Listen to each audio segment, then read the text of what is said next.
Hi, I'm Alicia Owens of Scottfield Stables, and today I'm going to show you how I go about equitating a horse.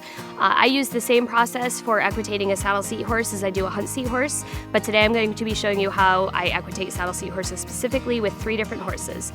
The first horse is a 4-year-old Morgan mare named Alphastar Roses In Motion. We call her Cher. And she is a horse that I would consider to be well started on her patterns, meaning she knows the basic pattern work of a figure 8 and a serpentine, is balanced and can do all those things in a show bridle. However, when I'm teaching a horse, I use a training bridle. So today I will be riding her for you in a training bridle. The second horse is a horse that I would consider to be finished on her patterns. She is a 6-year-old Morgan mare named CBMF Random Hearts. We call her Halt. She can do all of her pattern work as long as she has 1 or 2 tries at it, and I set her up to be successful at it. The third horse I'm going to show you is a 20-year-old Morgan gelding named Hermitage Avatar, and he is a horse I would consider to be perfect on a pattern. He can do any pattern in any ring on the spot without any practice and can do anything I ask of him. The first thing to note when I'm equitating a horse is whether or not the horse is suitable for the job I'm trying to teach it. I look for things like conformation. I want the horse to be very naturally up-headed. I want the horse to be balanced on both diagonals, and I want the horse to like to canter and like to ride. You'd spend a lot of time riding a horse when you're equitating it, hours and hours and hours. So the horse has got to like to ride, they've got to like to ride several days a week, and they've got to stay sound and comfortable while riding.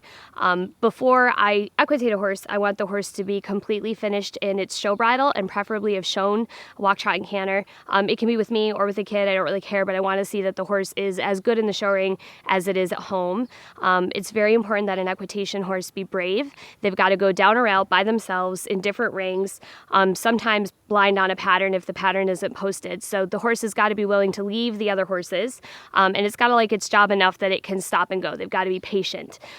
So I like a horse that's game, but not hot. To me, a game horse is one that every time I cluck and ask it to go to work, it's going to go to work, whereas a hot horse is going to go whether I ask it to or not, and sometimes maybe not walk or want to anticipate. I want a horse that's going to stop and stand, but wait for the cluck and want to go when I ask for it. So game, not hot.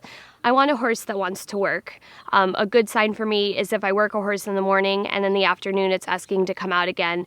That's a positive indicator that this is a horse that's going to have the work ethic I'm looking for in equitating a horse. You spend a lot of hours riding these horses to get them perfectly equitated. And there's also a lot of stop and go in an equitation class. They have to do all of their rail work and then they have to stop and wait. If they make the pattern, they have to wait for their turn to do the pattern, and then they have to wait while the other horses do their patterns. And they've got to be able to stop and stand and wait and still be willing to work when it's their turn to do their pattern. So a horse that is going to want to work several times in a day is a good indicator for me that it's going to be a horse I can equitate successfully. When I'm beginning pattern work on a horse, I start with very basic patterns that I repeat. I do a lot of drill work. I want my beginning pattern horses to anticipate the correct answer. So the first thing I do is a trotting figure 8 and a serpentine at the trot. That way the horse has the idea of circles to the left, circles to the right, changing direction, and that they're working on half and quarter lines when they're doing their patterns. Once the horse has successfully done a figure 8 at the trot and can serpentine very well, I then will go ahead and ask the horse to canter its figure 8s. For a cantering figure 8, when I'm first teaching the horse, I like to do a walk-through lead change as opposed to a stop and stand lead change or a simple lead change. I find that sometimes when you're first teaching them, they get a little jammed up if you stop and go and stop and go and stop and go, whereas if it's a walk-through, they learn how to naturally change their rein and shift their balance so that they're listening more to the leg signal and going forward through the transition, and I find that it's a lot easier to encourage them and keep them excited about their work when they aren't having to establish that stop and go and learn how to do their leads at the same time. I want my horses to learn to be good guessers when they're first starting their pattern work, so I set them up to anticipate correctly. So we might do the same cantering figure 8 10 times at the end of a ride, and I'll quit when the horse, I come to the middle, I ask it to walk, and it's asking to go to its right lead canter. Once the horse is doing that pretty consistently, then I can put the halt in there, and the horse will automatically want to shift its body to go the next direction, and it's asking to go forward, which I like with any horse that I'm on. I want to be following them on the pattern instead of pushing them on the pattern. So I'll start with a figure 8 at the canter with a walk-through lead change. And then once the horse has that figured out, I will go ahead and do some pivoting and square turns and things like that from wall to wall and rail to rail. to kind of mix it up. So I'll maybe canter a circle to the left and then walk to the rail, pivot right, and then canter to the right. So I'm still doing a left to right, right to left kind of a lead change, but I'm changing where in the ring I'm asking for it or how I'm asking for it.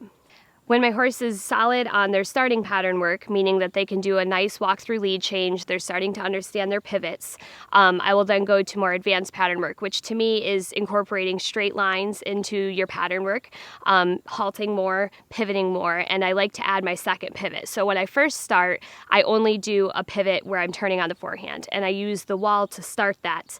So I'll walk the horse up the rail, halt, ask it to turn into the rail. So if the wall's on my right side, I'll use my right hand and my right leg and ask the horse to move his haunches around its forehand and then move forward again. And I'll do the same thing going to the left.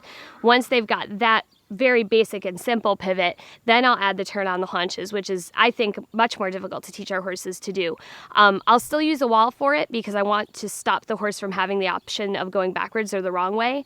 And the way I signal for it is I ask the horse to be very up in the bridle and straight in the bridle and move around their haunches off of my opposite leg. I'm sure everybody signals that a little bit differently. That works well for me. And when I'm done with the horse who's very good at the turn on the haunches, my riders can do that with the bridle only, which is preferable for me, especially in saddle seat, because we really want them to have a step down leg and not really have to change the position of their leg much to signal. So I try to get my horses to pivot completely off of their bridle when it's a turn on the haunches and completely off the leg when it's a turn on the forehand. Once my horse has got both of their pivots and they have a basic understanding of a cantering figure eight with a halt, then I will make some changes in terms of where I ask the horse to canter, not from the center, maybe on a diagonal line. And that's how I start my straight line lead changes.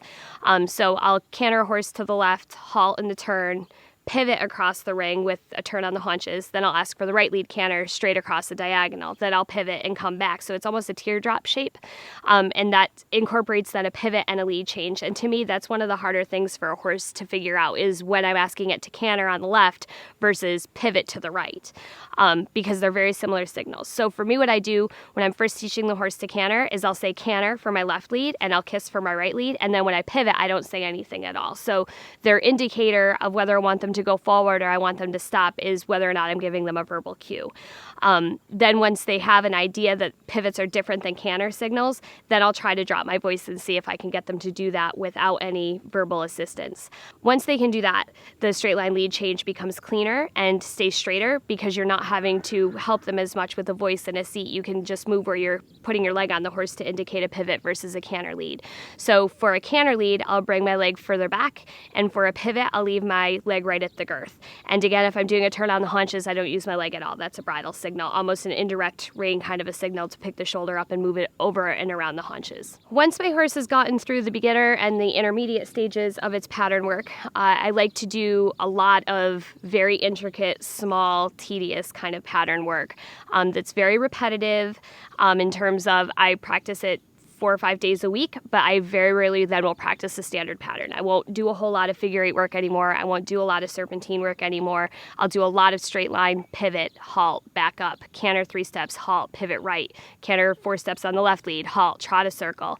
I change it up as much as I can, and I incorporate the beginning where I want the horse to guess and try to get the right answer. So when I had my figure eights where I was cantering to the left, then cantering to the right, and I wanted to walk through and have the horse anticipate the right lead change, I'll do the same thing, but now my horse is advanced enough that when I stop in the middle, he knows if I've trotted to the center, one of a couple of things is going to happen. We're either going to canter left or right, or we're going to pivot. It's very rare that a pattern will go trot, halt, trot. So I want when that horse comes to a halt for them to be immediately trying to figure out which way we're going to canter or if we're going to pivot, so that my rider then can very subtly cue the horse, and the horse will automatically be trying to guess the right answer. So I don't like a horse that anticipates. To me, a horse that anticipates, he's going to make the decision and go with it. But I do like a horse that kind of waits and guesses and then is very proud of himself when he thinks he's guessed correctly as to what the next thing could be. So I want him to stop in the middle and have a list of options that he thinks could be coming next, and then think he's guessing correctly when I give him the cue. Some of the more advanced pattern work that I'll do with the horse is cantering pirouettes, straight line lead changes where I'll play the game of how many straight line lead changes can I get in a single rail. I had one horse that could do 20 lead changes. He almost could canter in place and stop and change his lead. That was more advanced. Not all horses can do that, but he was really into his pattern work and liked a challenge. So he could do a lot of them. My goal is always to get a horse to be able to do 5 lead changes down the center line of my arena. My arena is 80 by 200. So I want them to do 5 lead changes down the center on a straight line, and I can dictate whether I want to go left, right, left, right, left, right, or left, left, right, right. That I can change it up, and the horse is going to fire by moving its hip and stepping off. And as soon as they're going, I want them anticipating the stop. So a lot of times with my girls, when they're doing tight pattern work, I'll tell them they give their horses a clucking countdown. So when the horse is starting to feel like they're anticipating the stop, I want them to cluck the last 2 steps before they halt. So it'll be cluck, cluck, whoa. So the horse kind of starts to slow down as it's approaching the center and listens for the cluck to anticipate how many more steps it's going to be before they stop. It's a little counterintuitive because you're taught that a cluck means go, but if the horse is anticipating the stop in the center already, I'm going to cluck them to the point that I want to stop.